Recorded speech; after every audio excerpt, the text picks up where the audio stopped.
Good evening, America. Thank you so much for joining in to our first episode here on New Right Network, a veteran nation with the Sergeant, that's me, Sergeant Bloomling, and also the Skipper, who is on the line with us. Skipper, how are you doing? Thank you so much for coming on tonight. Hey, no, this is great. So excited to really be kicking this off. And for those of you who don't know, I'm the skipper, Mike Arthur, and we've got a great show planned for you today. We got a guest coming on later. We're going to be going through a lot of different resources, and we're going to talk about some big things. But before we kick off, I want everyone to know the best place for you to watch this is to go to nrnplus.com/VN for Veterans Nation. That's our launching pad. That is where you can subscribe to the show. The other places you can see us is you can get the Ops Lens mobile app.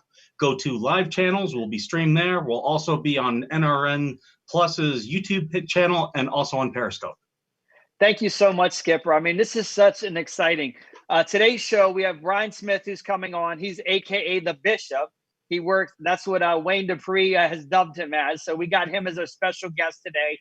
And next week, we're going to be going to our regular show, which is every Thursday from 7 to 8 p.m. Eastern time. We know it's up against Tucker Carlson, but we want to take some of those veterans, military, family members, and bring them over here to New Right Network and have a lot of fun.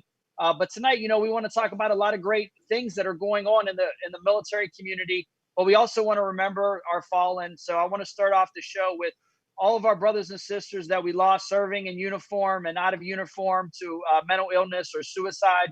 A special prayer and thoughts go out to them and all their families, our Gold Star families, and God bless them. Thank you for their sacrifice. I'm fourth generation military, so I know what it's like to serve. I was actually born at Fort Benning, Georgia, and becoming a non-commissioned officer in the 1st Infantry Division means the world to me. And it's only my honor to give back to the military community. As you see in my background there, I was on a Bradley infantry fighting vehicle. I was mechanized infantry, spent 3.5 years overseas, pre and post 9/11. So the least we can do is give back, because the people that came before us is the reason why we're here today. And we're setting the precedent now for what's to come. So, it's a great opportunity. But some of the things that are going on right now, you look at 2A, you look at these red flag laws, and we talked a little bit on the promo about this. But there's a shortage of ammunition right now, and people are getting really scared because of coronavirus. And what do you think about that, Skipper? People are buying rounds out the anus. They're buying as many rounds as they can and trying to get as many personal protection that they can. It reminds me, there was a big ammo shortage probably about 5-6 years ago. And I had a couple Marines that were really affected by it. One was a gunny who he had pre-ordered probably about 6,000 rounds of ammo and just was waiting for that to come. And because it was in such demand, because he had pre-ordered at such a low cost, the ammo company kept shipping out to all the people who were paying top dollar, and his order just kept falling in the ranks of the line of people to get ammo. But he was like, you know what? I got this so cheap. I'm going to wait this out. So he was supplying his ammo in other ways. He was buying from other places. And then he also started picking up his casings and,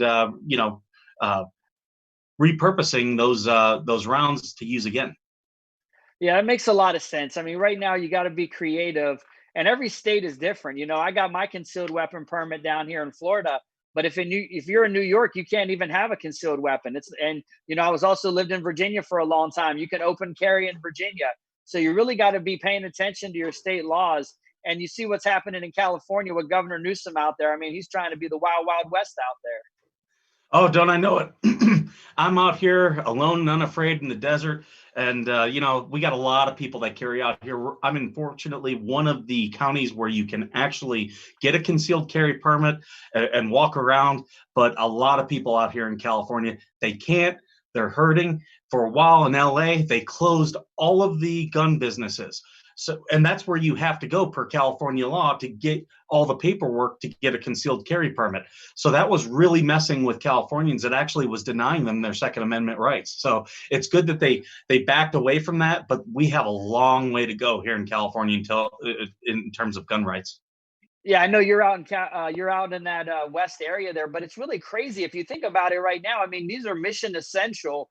Being able to keep, make sure you got bread in your pantry, make sure you got milk in the refrigerator. make sure you got running water, and make sure you got beans and bullets. We need to get that stuff so to keep ourselves protected. And when you see those rights being infringed upon, it's really a sad day. But we have a lot of room for improvement. We need to have more veterans in Congress. We need to fight that good fight, man. We need to get people elected, and November's around the corner. So, but this isn't a politically correct show, so we want to make sure that we have good representation. So with that, why don't we bring Brian Smyth on? I know he's in the studio. Excited to have him on the show today as our first guest. And Brian, Mr. Bishop, how are you doing, sir? Hey, what's going on, guys? Yeah, I was listening to your conversation a little bit. I lived out there in SoCal, Long Beach, for about 12 years. And I'm originally from Cincinnati, and I'm back on the west side of Cincinnati, God's country, if you will. but LA, West Coast, oh my God, man, absolute pure insanity. Back in 2012 is when I left, and I had a good friend that was a concealed carried weapons instructor. And in 2010, they made it illegal to, you couldn't even apply. What was it? You could walk around California open carry until 2010, and literally nobody knew about this. But until 2010, they made it permanent. They banned it permanently. We left in 2012. There was no going back to California. The policies, communistic ideologies with Gavin Newsom, absolute pure insanity. Well, you got Maxine Waters out there. You got Nancy Pelosi. I mean, you're talking about the three musketeers. I mean, you put those three people together, what are you going to get out of that? I mean, it's unbelievable, honestly. But you know what? A lot of people are leaving California. I mean, a lot of military. There's a lot. Fort Irwin's out there. We have NTC out in California. There's a lot of military in San Diego. My dad was stationed in San Diego on the USS Kitty Hawk. That's where he went out of for Vietnam from San Diego. So we have a huge Navy SEALs are out there in California. We have a lot of infrastructure out there, and these people can't wait to get out of there. The taxes, I mean, really, they want to break away. They're trying to put legislation to break away and be their own country. Right. No, 100% correct. I moved out there just after 9/11 out to LA. I started a small construction outfit, a general contractor, and I started to make a come up. And 08 hit, and that was it. Everything just kind of fell out and bottomed out. Since then, nothing has gone right. They thought that they were going to elect a conservative Republican governor with Arnold Schwarzenegger, who's married to the Kennedy family. Couldn't be nothing further from the truth. So it went from bad to worse. He was out. Worse again, Gavin Newsom. And you're right, the taxes are through the roof. The rules, the regulations, it's stifling. The businesses just can't even function. One thing I want to highlight, it's still legal in California to open carry if you're camping. And I know that's a weird loophole, but I don't know if you've been to California here recently, but if you go to LA or San Diego, it's homeless in tents anywhere. So, I mean, they could claim, well, I'm in a tent, I'm camping, and can open carry that. That's amazing. I got a good buddy that is a cop in LA, and he sends me back reports and information. And the diseases that we hear about, the bubonic plague or whatever is going on in the streets of LA, he says what you hear, it's 10 times worse. Yeah, absolutely. A lot of these things, especially the homelessness for our veterans, I mean, that's a major problem. I was running for U.S. Congress in Florida, District 21 in Palm Beach County, and coronavirus, unfortunately hurt my campaign, but I'm going to run again in 2022. But, the veteran homelessness is a major issue, especially in California. And you see a lot of vets out here living. And then you also see a lot of people out here are posing as vets. You see these people out here. I was in Washington, D.C. a couple years ago. I did a lot of work in D.C. I was an investigator for the feds. I worked for Department of Veterans Affairs when I got out of the military. And I was up in D.C. and the guys, like, hey, I served, I'm military. I said, hey, what unit did you serve with? And it's like crickets. I mean, that's the kind of shit that's going on out there too. It's like fucking stolen valor. I'm like, what the hell's going on? I mean, these people like, hey, look, if you're homeless and you're a vet, let's do everything we can to get you off the street. If you're homeless, we care about you. Military, we do the most humanitarian work around the world. I mean, we're really philanthropic and we help out in the communities. I mean, that's what our core value system is, to be there for the community. And when you see this happening, it's kind of like, wow, just be honest and say, hey, you know, it, can you help me out? I'm homeless, and then humanity takes over. But when you're like, hey, I was Vietnam veteran, and you're like, hey, what unit did you serve with, and you can't sell us? I mean, that's not right. Right. And I've been out since '97. I'm kind of telling my age there, but I've been out since '97. And if somebody asked me what I did, I was the 31st MXS out there at maintenance squadron, Aviano, Italy. We were in charge in the machine shop. We were in charge of 43 F-16s, and it was fantastic. 90% of all damage done to aircraft done by mechanics. Sorry, guys. I'd throw you under the operator error. There you go. Hey, I was a field guy, so we throw those zingers at those mechanics. I got you. Actually, if you look at my background right here, I'm sitting inside what's would be an armory, because I was a logistics officer, so I did a lot of support.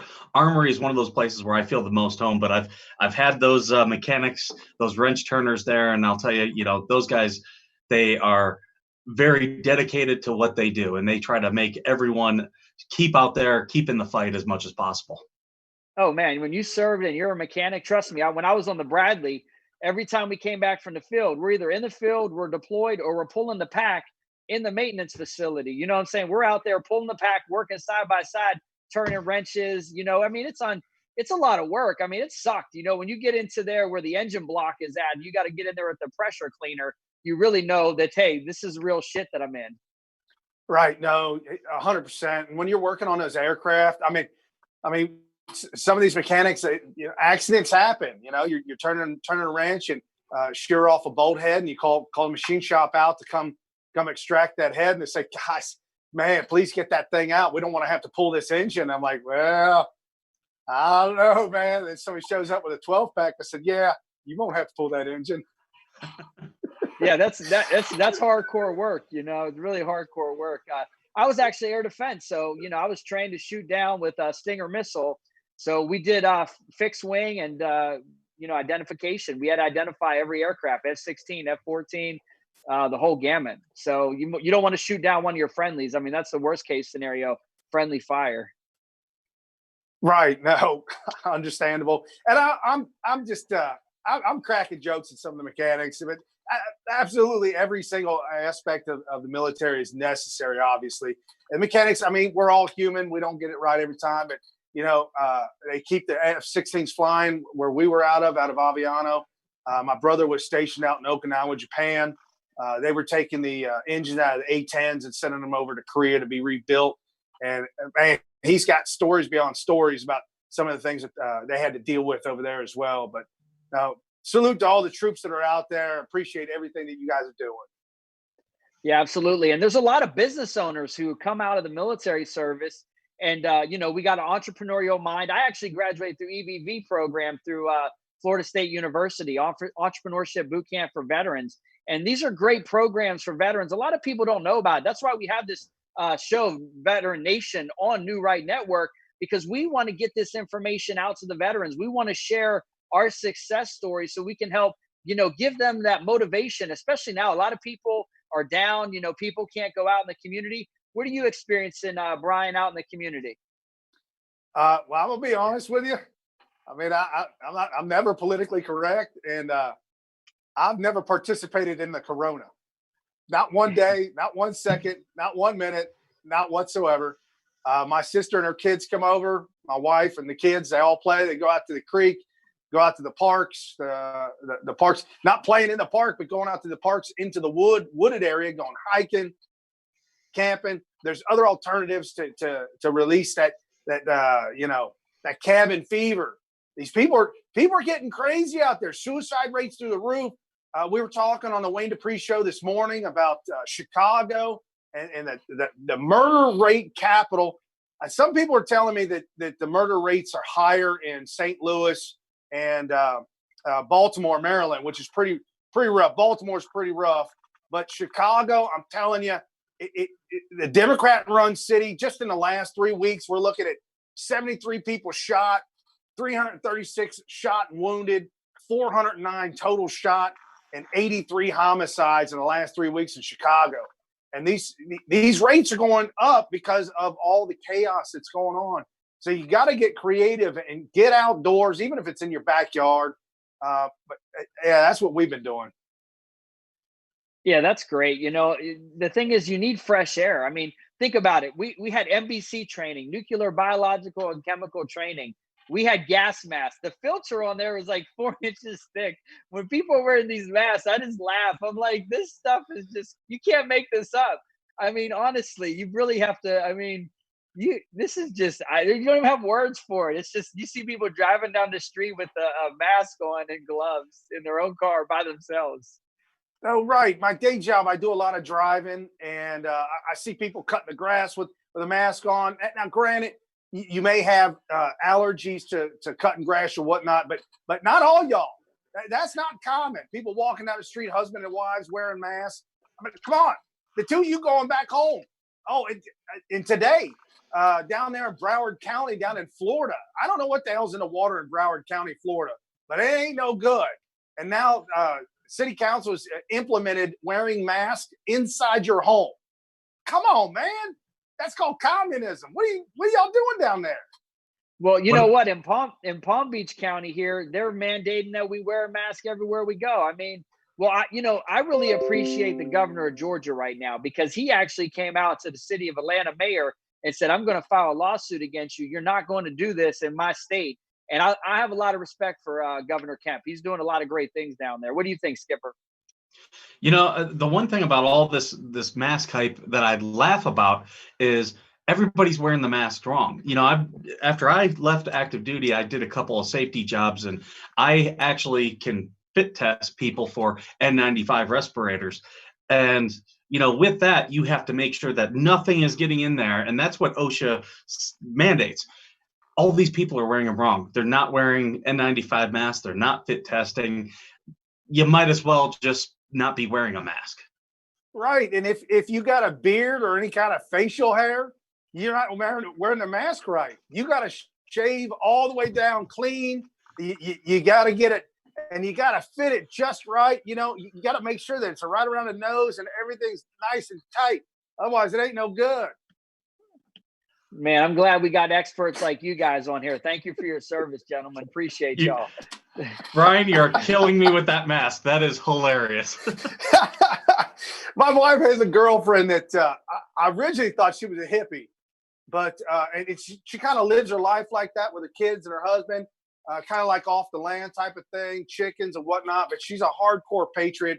And during this entire time, she was frustrated with all the mandates, with all the issues going against our constitutional rights, every single one of these power-hungry politicians. And so to keep her sanity and to keep busy, she made masks out of her house and came up with some really, really neat ones. She made this one for me that says that I don't bow to. It says bow to tyranny. I submit to tyranny. It is what it is, guys. Oh my gosh. I wonder if we did a poll, what do you think the top 5 things would be that people are doing when they're on coronavirus? You think they're online dating? Do you think they're out there surfing the web? They're buying ammunition? What do you think? I wonder what people in their homes in privacy, what they're really doing with all their free time. What do you think about that, Skip? You got to be creative. I'm out here in the desert. It was 109 the other day. So I'm used to staying in this time of year. It really doesn't bother me, but there were people going nuts. I'm not too far from Mojave National Park and Joshua Tree National Park. And everyone loves being outside. They love hiking. They love doing a whole bunch of outdoor stuff. And you just saw people going crazy. Yeah, they closed down. No, I was just saying they closed the parks down here in Florida. We couldn't even go to the parks for a long time. Yeah, I'll tell you what they're doing. They're at home drinking, and we're going to have a whole generation of Corona kids. That's what's going on. That'll probably be the most popular name in about 9 months when this is all said and done with. Yeah, they're going to name the middle name. The middle name of the kid is going to be Corona. And it's going to be a whole generation of Corona kids. And I tell you, a lot of these people are going stir crazy. I know people that I see, that I visit, that don't get out much, I was at a guy's house about 9 o'clock in the morning doing an inspection for his home. He cracked open a beer, asked me if I wanted one. I said, damn it, dude, it's a little early for that, isn't it? And he shrugged his shoulders and walked off. They're making my drinking look normal. Right. Come on, man. You got to get a little bit more creative than that. Oh my gosh, it's unbelievable. So when you transitioned, Brian, where were you at? And you were in Italy, right? So you came back to the States. I was over in Germany when I transitioned. How was your transition? Because I wrote a book on military transition, and we know a lot of our brave men and women are having some difficulty even without the coronavirus, getting a job and taking care of their families. Well, I'll tell you, I went in. I wasn't young. I was 19, going on 20. Lackland Air Force Base. I loved it. I thrived on it. It was awesome. They sent us out to tech school out to Baltimore, Maryland. It was a test program where they're bringing the Army, the Marine Corps, and the Air Force together on Army proving grounds. That was a disaster. I'm sorry, Army. You guys got to get your standards up. Those buildings are falling apart. Anyways, so I was told, hey, we just got a cot, man. When we get on site, man, we just got a steel cot. You roll down your PT mat and your sleeping bag, and then you're out the door. I mean, you don't got a lot of time for all that. You know what I'm saying? We're busy. We don't need the infrastructure inside to be solid. We just need the infrastructure outside. Right. That's why I know that neither of you had been on a Marine Corps base, because in my barracks room, I had a sunroof, which was just a hole in the top of the ceiling where I could see the pipes. Yeah, we had Tent City out there on our base. I felt bad for those guys, but apparently they loved it out there. So when I was in Italy, I was there just a little over 3 years. It was a fantastic experience. A lot of guys stayed on base and didn't get out and didn't want to associate. And that's problematic. And I don't know how it is now, but I hope that there's some kind of program when guys go overseas that they get out and see the local nationals, get out and just walk around, whether you speak the language or not, just go out and walk around the shops and explore the area. That would really absolutely help mentally. But transitioning back, I'll be honest with you, man. This was 97. I came back to the States. I was in charge of, and I was given responsibility when I was in Aviano of hundreds of millions of dollars worth of aircraft. I come back to the States, never again to return to that type of responsibility whatsoever. So I think there's this problem, this gap we need to bridge. When you come out of the military working on aircraft, that you don't necessarily have to go and get your AMP license, where you need to learn how to work on helicopters to work on aircraft. I don't get it. And all the schooling and the lack of trust and none of the skills and things that I learned in the Air Force, none of that transferred over whatsoever. You know, that's a really good point, because when you look at what we have for colleges, you know, we have West Point, we've got the Air Force Academy, we got the Naval Academy. Those are tremendous institutions that everybody reveres. But then when you actually look at the fleet and you have these technical schools and we don't provide certifications for them, that just makes it hard for our service members transitioning out to be able to relate what they've done to civilian service. Yeah, absolutely. Go ahead, Brian. Yeah, I was going to say, when I left the Air Force, I didn't have no papers. I had walking papers. You know, I had my DD-214, but that was it. There's nothing else. You know, I got to go to college and get some extra papers, but nobody recognizes the responsibilities and the talents and the things that I learned and the actual job that I had. There was no papers for that. Yeah, I mean, that's really unfortunate. You see that more and more.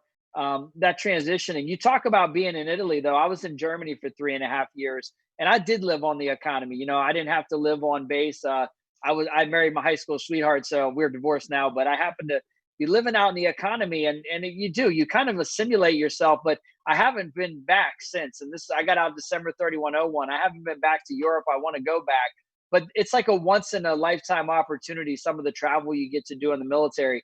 So it's definitely unfortunate if you go overseas and you don't really get to enjoy it.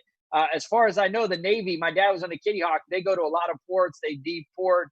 They have a good time. I mean, maybe now it's different, but back in the day, I think that was the best job in town from what I hear. Yeah, no, I could see that. I was off base as well. Aviano was set up for like a retirement base. It was just a beautiful a ski resort almost area for about 10 to 15,000 troops. And then once Desert Storm hit, they loaded 150,000 troops there. So when I got there, everybody was going to apartment living, and I decided to go ahead and buy a motorcycle. That's all I did. All my free time, I just toured all around everywhere I could go, places I shouldn't have gone, but having a motorcycle over in Europe is just absolutely incredible. Yeah, there's a lot of biker clubs over there. It was a pretty big thing over in Europe. I wish I was down in Italy. I was stuck in Germany where it rained and it was 60 degrees all year, freezing. And I lived in Grafenwehr and Hohensfeld. So I don't know if you heard about those places, but Grafenwehr and Hohensfeld. Hohensfeld is basically the NTC in Europe. So basically, that was my home away from home. Wow. Now, I made it to, I went and studied abroad to go back to Italy when I went to college for a couple of years. And on the way there, I flew into Frankfurt and then into Munich on purpose, just to kind of travel through to get to Italy. And when I got to Frankfurt, I looked around. I said, "Hey, where's all the historic sites? Where are all the old ancient ruins and the buildings and stuff?" And they said, "What the hell's wrong with you, man? That was all decimated in World War II. Every single thing in Frankfurt is completely leveled to nothing. And there's a rock the size of a car in the middle of town to represent what used to be." Munich still had some few places standing, but yeah, it was a beautiful place to travel around. Hit the train, went through Austria, and then went back down into Italy. Yeah, I mean, some people don't get that experience. That's the thing that's really precious about serving in the military. Everybody's story is completely different, but we're all connected in some way. That's what I love about being a veteran, being an Army brat, is just we get together. That's why this show is so great here on New Right Network, the Veteran Nation with the sergeant and the skipper. That's why this show is so important, because I've never seen a show like this. So we came up with the idea, let's have a Howard Stern type show, and let's have callers. Let's talk about things that we would talk about when we get together. And let's really become united. I mean, really, that's what the important aspect is. But you talk about some of the monuments in Europe coming down, and we see that recently here in the news. What do you think about that, Brian? My pastor made a joke when we went back to church the day after Notre Dame was burned. It was just like 2 days after Notre Dame burned down, and the pastor was up on stage and he said something to the effect of, they should have asked Quasimodo. They think he has a hunch. I was like, "Oh no, you didn't. Too soon, man. Maybe not. I don't know." It's frustrating to watch these historic buildings burn and be torn down, because it's nice to visit them. However, in the end, folks, you got to remind yourself that none of this stuff is going to be here. No, we're all going to heaven. We're all going to God. For those, John 3:16, for those believe, will go. It's frustrating, but I've got to keep myself in check and remind myself that, in the end, what's in God. Yeah, absolutely. We got you. Absolutely. The thing is that it is a part of history. A lot of people, regardless of where you served and how you served, you have pride in it. I served in the 1st Infantry Division. I'm so proud of that, because people died wearing that uniform and storming the beaches of Normandy. And just, when I put on that uniform, it just means so much. These are kids, someone's child that's going in to save America and fight for our freedom. And I just, that little bit of history, when you're absolutely right, though, it's something that it's not really in the big scope of things that important, but it's the little things, the fabric of this nation. I mean, you got the flag right behind you, Brian, and you see how woven that is together. That's how we are as brothers and sisters, regardless of race, religion, creed. We're all in this together, and we all love America. And sometimes people get out of the military, and I've been around a couple vets, and they got a real bad attitude, and they don't, they don't talk highly of the military, and they think that what they did was wrong. And I don't know what to say to them other than that, hey, I had a great experience and I love America. So I'm sorry you feel that way, Yeah, I'll get a little deep on you here real quick. But for those folks that feel that way, Just know that when you came into the world came into you. Your parents put that into you. So if you had a failed mom and a failed dad and they put all that negative into you, a liberal mom, a liberal dad, a negative attitude towards the country, they put that into you. You allowed your experience to get the best of you instead of making the best of it. You allowed that to get away from you. You create your own future. And with that said, I'll hand that. Oh, you create your own future. It's up to you whether you have a good experience or a bad one. You know, you go out camping, you go out hiking. Some of these people I've gone out hiking and camping with, oh my God, I'll never go again. I'm like, come on, I know it's raining. That's what we're doing.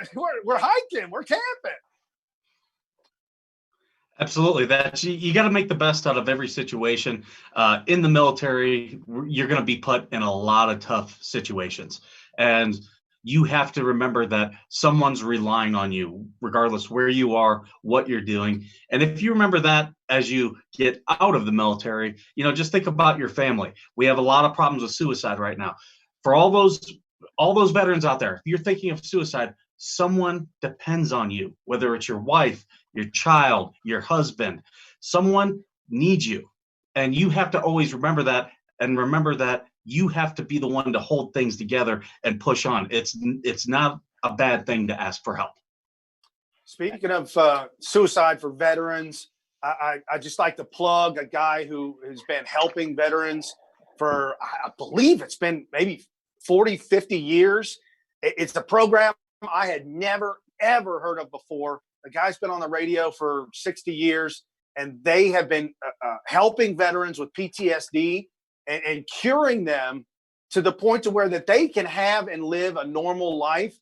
Anybody with a 3-letter website's absolutely worth checking out. It's called FHU.com for veterans. It's a foundation of human understanding, FHU.com. If you're one of those veterans that's struggling, we all struggle. I mean, I wasn't in battle, I wasn't in war, but when I got out, it was a whole nother world. And I had to navigate that, and it was stressful for me too as well. But definitely check that out if you're contemplating any kind of issues whatsoever, any kind of stress you got going on. Check out FHU.com, and they've been helping veterans for free. Yeah, that's a great thing. There's a lot of resources out there. And what I really believe in is taking these resources, and instead of 100 people doing the same thing, have one group of people that are doing everything together combined. Combine those resources, do something, be at the right place, the right time, and help somebody. A lot of vets get discouraged because they have to go to 100 different places. It's very frustrating, but there are a lot of great organizations out there. And just because you have one bad experience doesn't mean that has to be, you have to take that for the rest of your life. I mean, sometimes veterans get, when I was running for Congress, it was very difficult to get veterans to volunteer. I was trying to get a veteran director, a paid position on my campaign, and I couldn't even get one. I mean, it's like the veterans, we got to come together in the community. We're not going to change society. It has to start with us. We are the change. And our brave men and women, they have a lot of traits and abilities and skills, as you mentioned, Brian, that when we bring them together, that are very powerful. Of course, we want to make money. We want to take care of our families, but we also want to help each other. And I think that's the biggest attribute of what we can do together. And that's why organizations like Grunt Style, 9Line, you got these people out here, apparel, 9Line Apparel, you got Black Rifle Coffee, you got all these veteran-owned businesses. They're doing great things. And I'm plugging some of these because we need them to send some swag into us. We need to start getting some sponsors on this show so we can really start impacting the community, working with organizations like the Mighty Oaks Foundation and Chad Robichaux. We're going to get him on the show. It's not always the top level senior officers or the operators that are really important. What I learned when I was Sergeant Bloomley getting out of the military, I went from E1 to E5. I made sergeant in 3 years. I was high speed, low drag.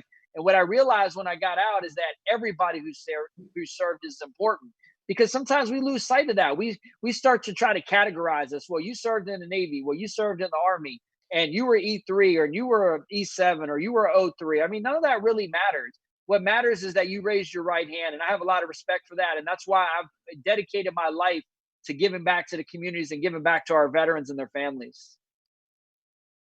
Yes, absolutely. I mean, you couldn't have said it better. Veterans are out there, definitely need help. There's a lot of different resources, like you were saying. Code of Vets on Twitter. Gretchen Smyth is a good friend of mine. They've been helping out veterans that are homeless veterans. She'll tweet out all the time. You can contact her anytime at Code of Vets. They'll help out with clothing, help out with food, help out with shelter, help out with different resources. I mean, guys, there's no sense in this to not be able to take advantage of a lot of great big hearts that truly want to help. Now, with that, I do want to. Yeah. Oh, I do want to give a quick plug to our group on Facebook. We have a group, Veteran Nation, right there on Facebook. If you want to highlight some group like Code of Vets or another group that you work with, send it in to us. We want to talk about it. We want to talk to them. And we all want to make sure that everyone can connect. So that's going to be one way that we can do that.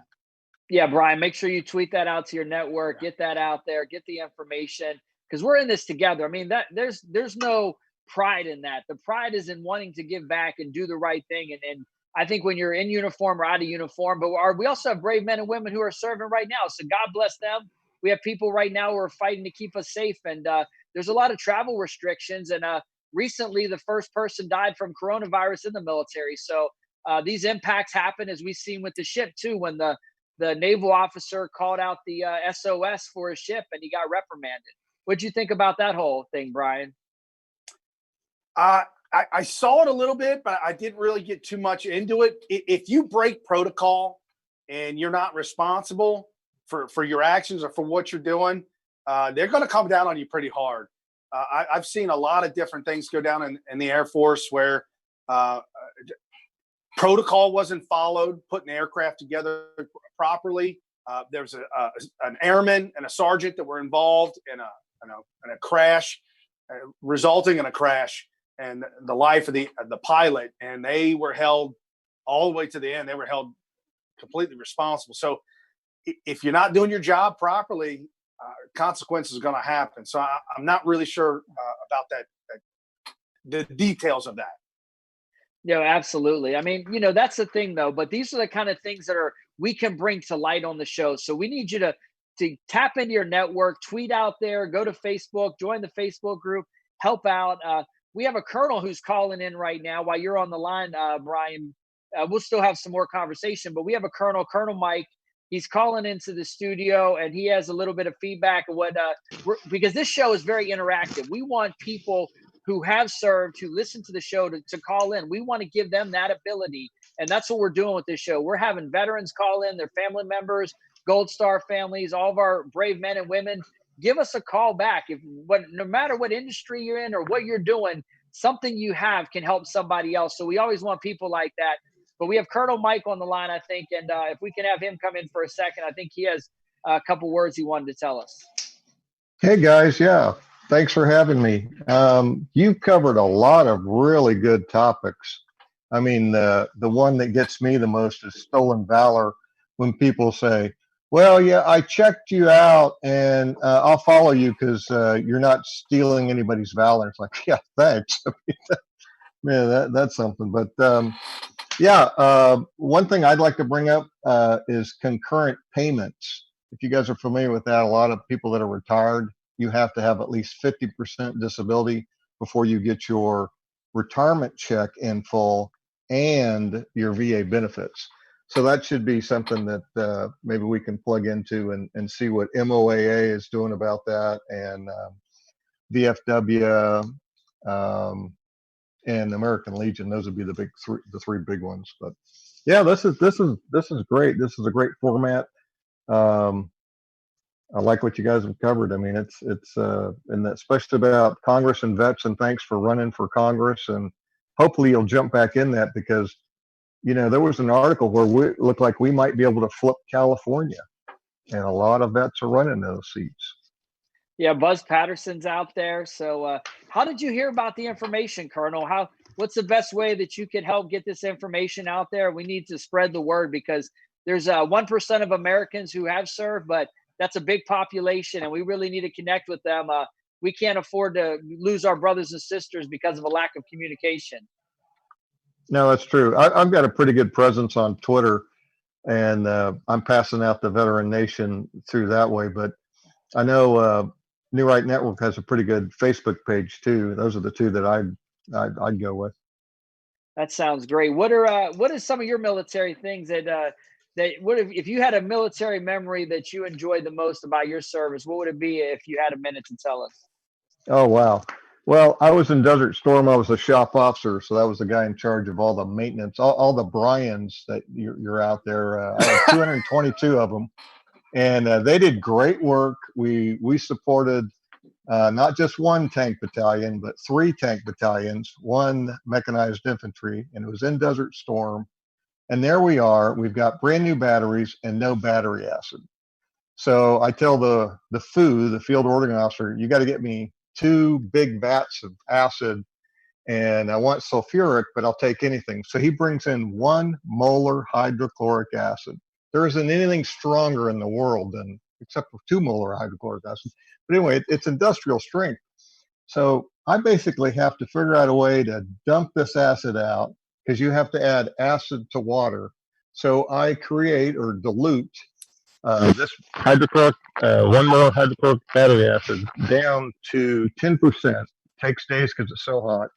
And then we created battery acid, or diluted it, and that's what we put in the 1st Armored Division tanks that won the war. So there you go.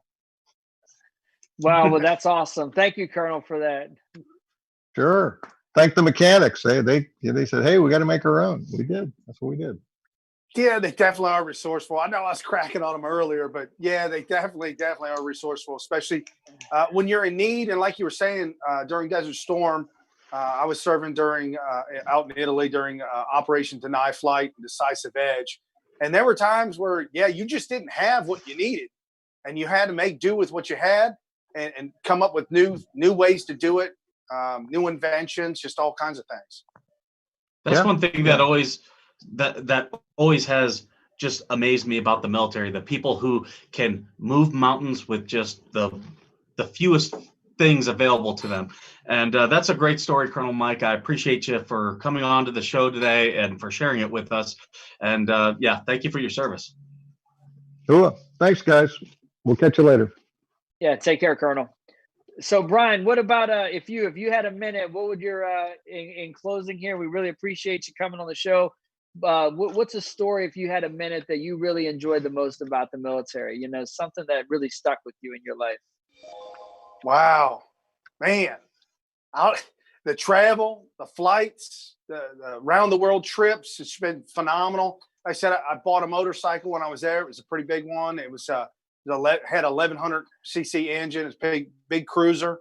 And one memory I have is that I found this road that said "Do not enter," and it was called the Forbidden Road. You weren't allowed to go down it. But I had a motorcycle, so I went around it. Whatever, who cares, right? And as I'm going down it, it's a road that is attached to the side of a big giant chasm, huge giant ravine, and the road is attached to the side of it. And I could see why, as I was going down, some of it had broken away and fallen off. So the road is not passable by cars, but you can get by with a motorcycle. So just neat things like that I would see out in Italy was fantastic. I do want to plug my T-shirt. I don't know if you guys see it. I just made it today. I thought it was fantastic. HCQ, hydroxychloroquine. For those of you who don't know, I've been preaching about this, and it's now official. Reports are out. Hydroxychloroquine could have saved maybe up to 100,000 lives. So they're pushing that now. Perfect. Where can people connect with you, Brian? I'm pretty active on Twitter at Brian P. Smyth, SMYTH. I'm over on Parler at SMYTH on Parler. And the Wayne Dupree Show is live Monday through Thursday at noon. You can catch that on YouTube, to Twitters, all Wayne Dupree. Man, it's everywhere. Yeah, you got to get Skipper and I on there with you on that show. I'd love to be on there with you. We can exchange some more stories from a different perspective. Absolutely, 100%. Sounds great. Anything else, Skipper, for Brian? I just want to thank you for coming on the show today. You're our first guest, so it was absolutely wonderful to have you. I really appreciate the stories that you told, and thank you for your service. It was my pleasure. Thank you so much. I appreciate you guys for thinking of me to actually bring me on. I'm flattered. Thank you. Yeah, no problem, man. One shot, one kill. Keep it moving, brother. Will do. Duty first. Hey, man. So Skipper, man, that was pretty cool, man. Colonel Mike coming on was nice, and having Brian on the show. I mean, this is what we're going to do. We're going to really connect people. I can't wait till the call-in function is fully abled, because then we can really hear what the people in the community, because they're going to tell us a lot more stuff than you and I can tell a million people. They're the strength, man. The strength is in the people, and I thank everyone out there who served, and they're the reason why we're here right now. So NRN is thank you to NRN Plus, and please go to the website. But we have another about almost 15 minutes left in the show, but we've look at this hour. We can accomplish so much, and so many people can be impacted. I think this is great. I think, it's great. I hope that we really reach a lot of people. And yeah, with all the input that we're getting, we saw a lot of people who were saying things on Twitter, on Facebook, in our groups, on OpsLens, just saying great things about what they expect from this show. And, there's a lot of good that we can do. I really hope that we take full advantage of it. Yeah. Oh, absolutely. When I set out to do something, that's what I got to do. That's why I'm Sergeant Bloomling. And you also got to remember, keep hashtagging everyone out there, hashtag Veteran Nation. Keep plugging it, because that's what we are. We're veterans, and we're a nation. Whether you served in Germany and Israel, you served downrange in Afghanistan, Iraq, you were pre or post 9/11, whatever you did, whatever era, Vietnam, World War II. We got to remember our heritage, and it starts with us. We can't look to the left and the right. We got to look within ourselves. Absolutely. And with that, I want to remind everyone that you can go to nrnplus.com and you can subscribe to our show, or you can subscribe in general. We're also on the OpsLens mobile app, https://opslens.com. We're also in the live tab if you go there, and hashtag us, Veteran Nation, and also make sure to add NRN Plus on Twitter as well. And also, you can follow me at Sergeant Bloomling on all of our platforms. So we're really getting this thing off the ground. We're going to need advertising. We're going to need people to really jump on board and support this. It's just like campaigning, man. It's a grassroots effort, and that's what we do as military members. We get down in the dirt, we work together, and we work hard and play hard. And I think that's important. The last segment, though, we want to get into here, Skipper, is talking about, I thought it was important. We started off talking about ammunition and gun laws and what's happening, and being able to keep our Second Amendment right.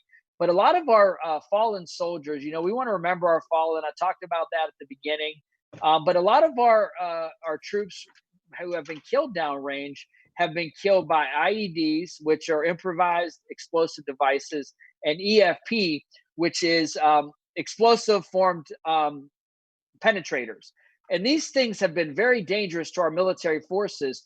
And I find it very remarkable when you have a deal with Saudi Arabia and the UAE, and these weapons that we go into a treaty with these companies, and then all of a sudden our American weaponry are in the hands of the enemy and terrorists, and then they're being used against us. I always thought as a soldier that being shot at, by somebody who is using our M16 or our M4 or our TOW missile, or using their MRAP, or having a armored a vehicle that's armored, protective, so you can't be shot through. I mean, these things are like really insane when you look at it, and you think about some of the casualties that we have been a victim. They've been a victim of greed, money, the black market, and a lot of other various factors that have negatively impacted the quality of life and people's, come back if you're injured in an explosion or an RPG, anything that, these weapons that are used to harm our personnel, and you come back here and they could have been prevented. And, a lot of veterans, they understand that. I think it's important. I don't see us talking about that enough and having the accountability of the U.S. government about these things. No, absolutely. In fact, you mentioned one country that I lived in for over a year was the United Arab Emirates. I lived there. I worked at the embassy. I was aboard a part of the foreign military sales case.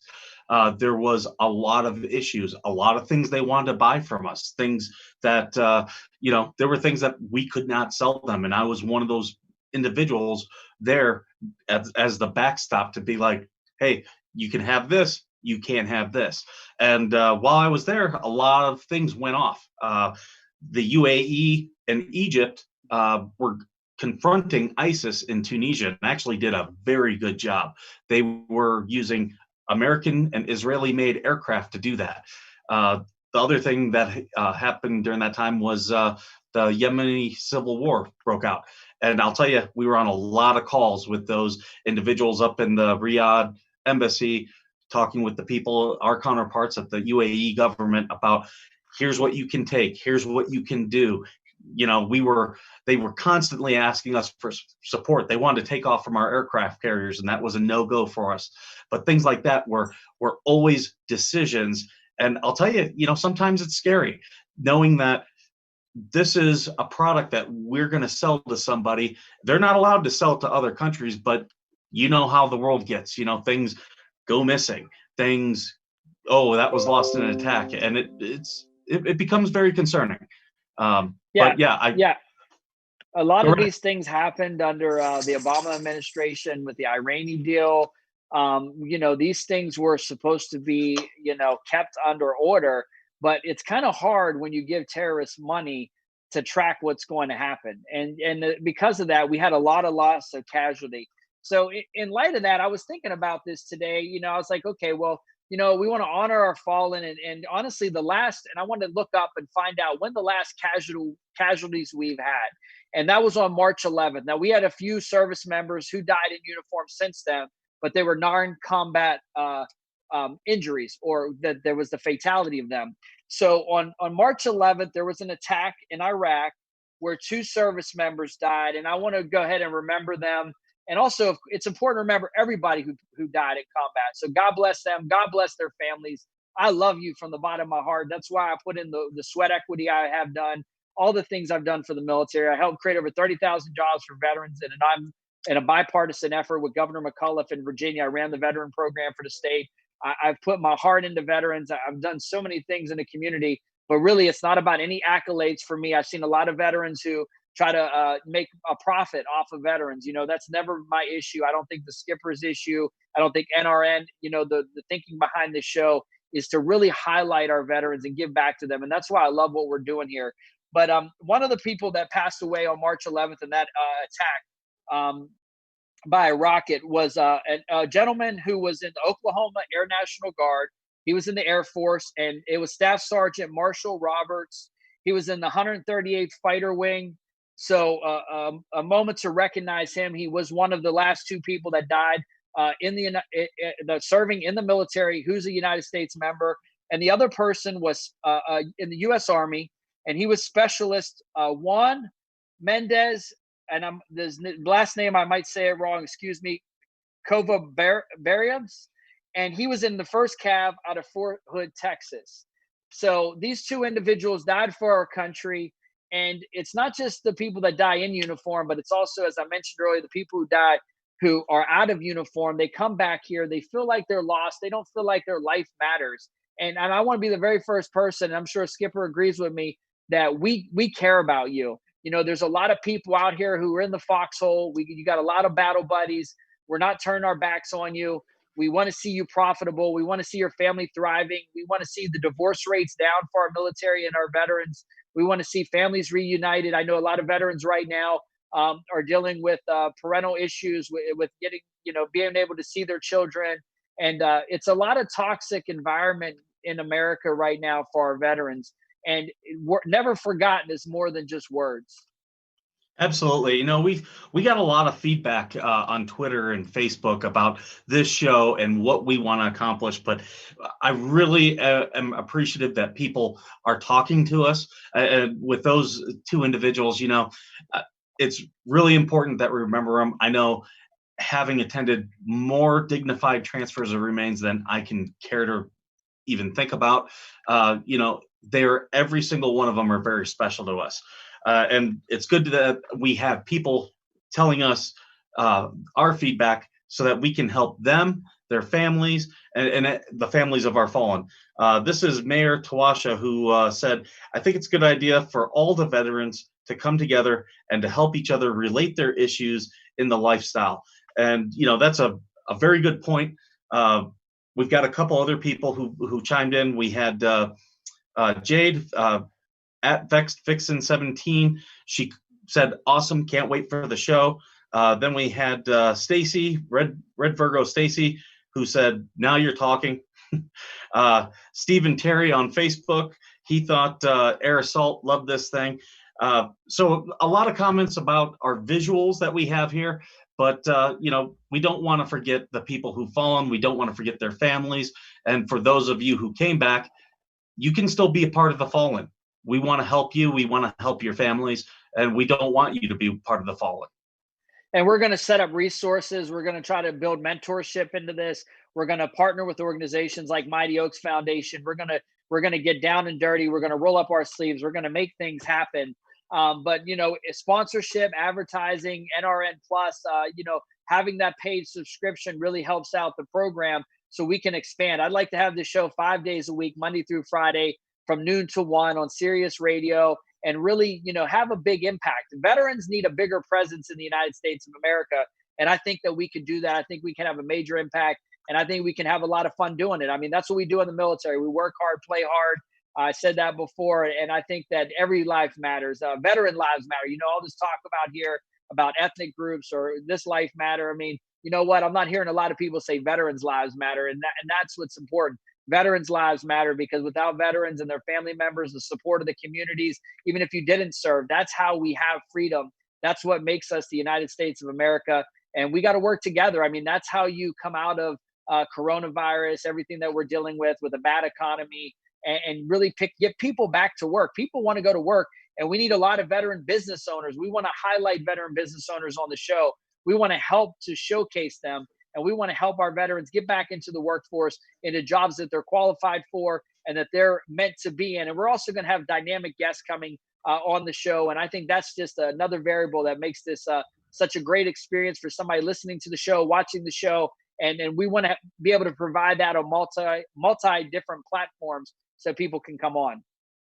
Absolutely. It's important for those veterans who have businesses to know that we are a national show. We can help get you exposure. We definitely want to promote you.